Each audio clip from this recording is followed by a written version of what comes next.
welcome to The Buzz. It's Tuesday's edition, and we're excited to be here as always. Today is the 21st of May, 2024. My name is Patience. It is a pleasure to be here as always. All right, have you heard the story of the pastor? I have to start with that because myself and my guests were just, talking about that.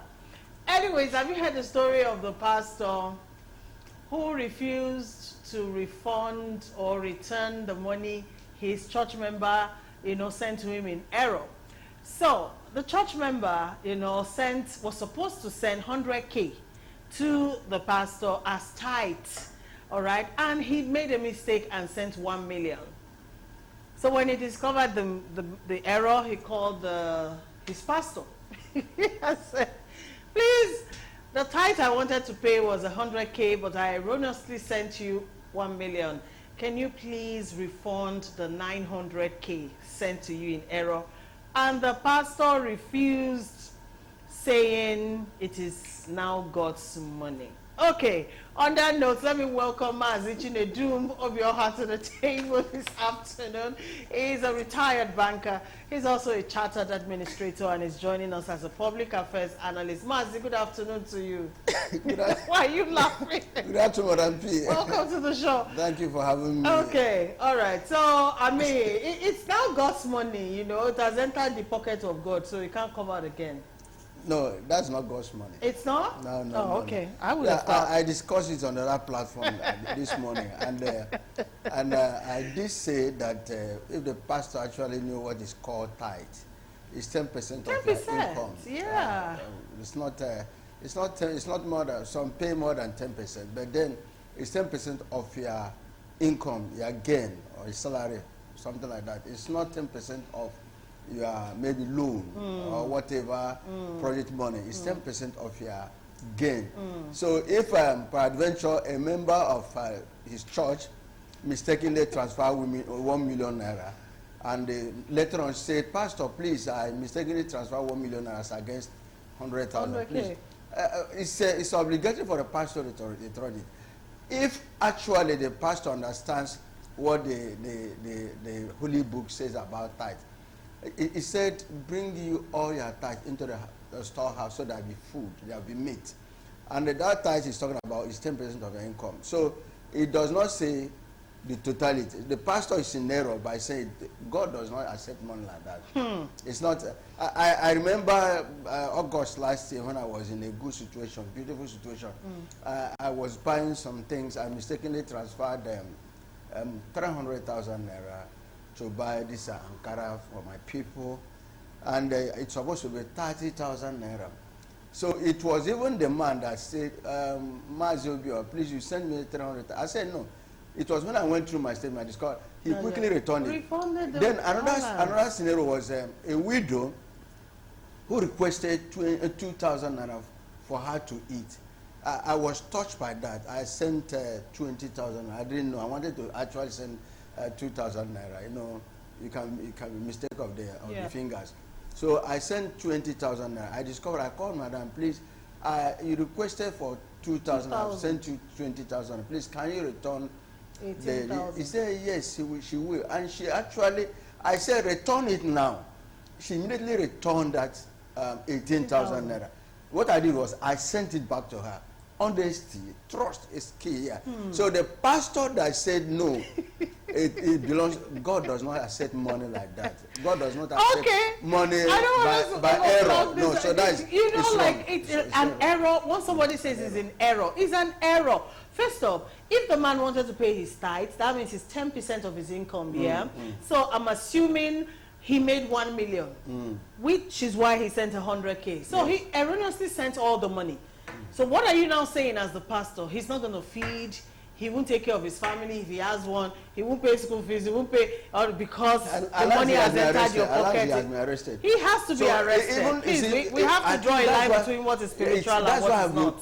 Talking about honesty. It has to be. Truthfulness. People should learn to be honest in dealing with exactly. I mean, if you don't find honesty in the house of God, I wonder where else you should look for. It's a very hilarious story, but then it also points to the decadence in our morals and our values as a society, as a people, we need to begin to do better. And examples should always be set by those we hold in high esteem, such as your pastor, your imam, our elected leaders in office and stuff like that. We have to do better by showing good example to the people. I'm happy that pastor has been picked up because it is no longer a matter of spirituality. It has now become a crime. It is what it is. All right, welcome again, Mazi, to the table. All right, the number to use is already on the screen. You can interface with us using that number. Text messages only.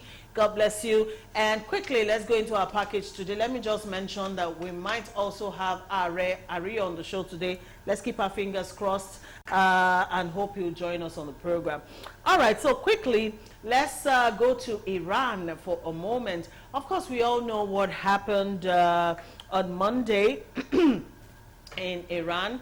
The president of that country, Raisi, died after his helicopter crashed in a mountainous region of the country. He didn't die alone. He died with 7 other people or so, I guess. And also, I think the foreign minister of his country, Hussein Abdul... No? Yeah, the foreign minister was traveling with the foreign minister and some bodyguards and some other people, all right, and the helicopter crashed.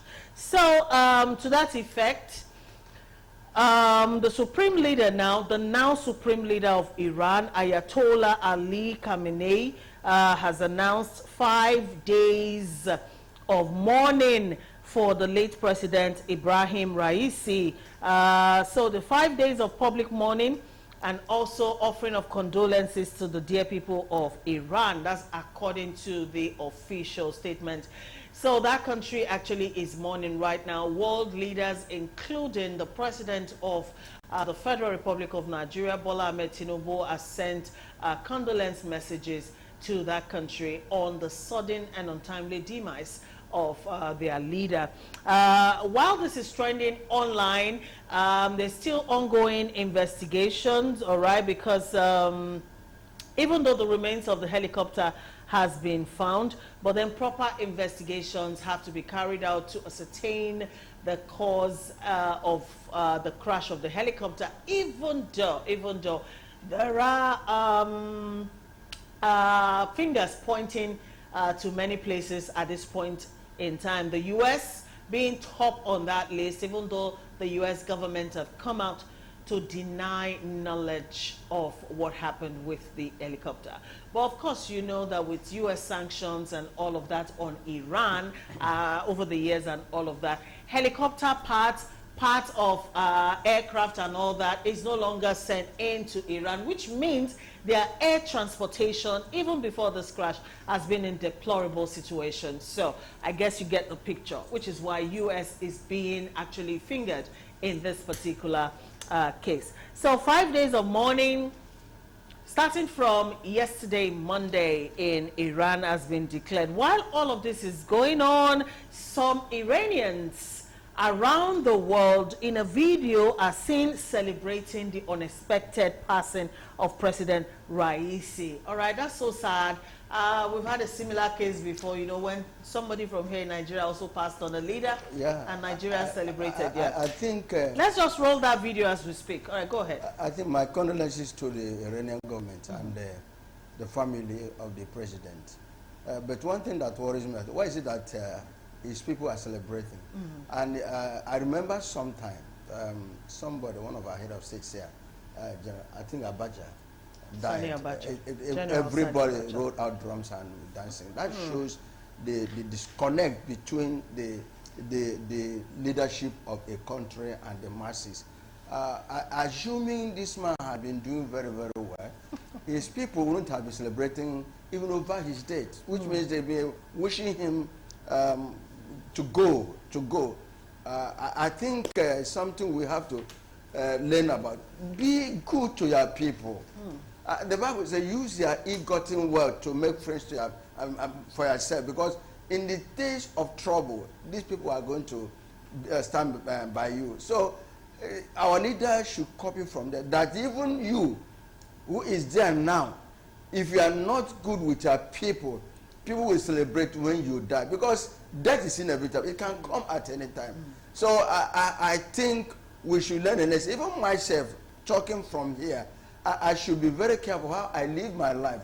How I touch. The most important thing is, if God has blessed you in, or placed you in a position of authority, it is for you to use it to reach out to people, especially the needy ones, and be an extension of, help to other people, extension of blessing to other people, not for your family alone. So it's unfortunate that even in death, people are celebrating. It's unfortunate. It's such a very sad. Then the military calling for investigation, and the US is being. You see, there is nothing, like I said. If you stand up, you can't see Abba. It is when you bend down, you'll be able to see Abba. There's no smoke without fire.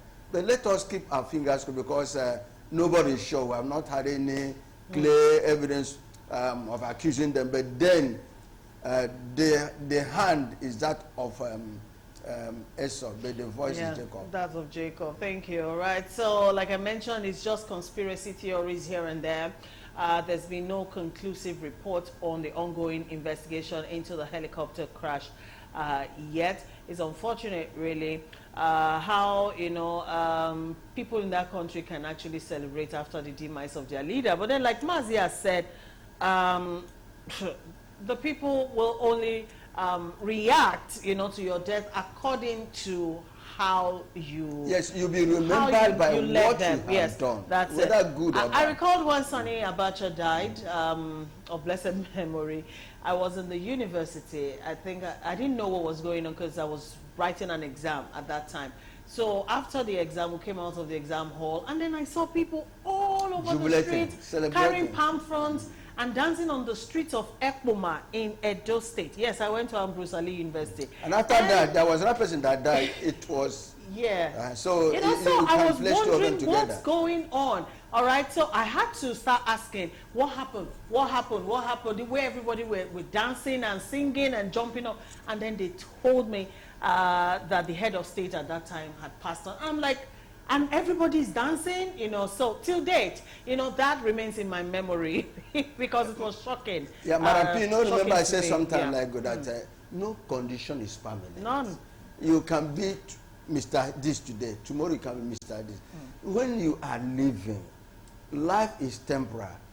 Do what your ability can to help others, because it is when you die, your works will follow you, either good or bad.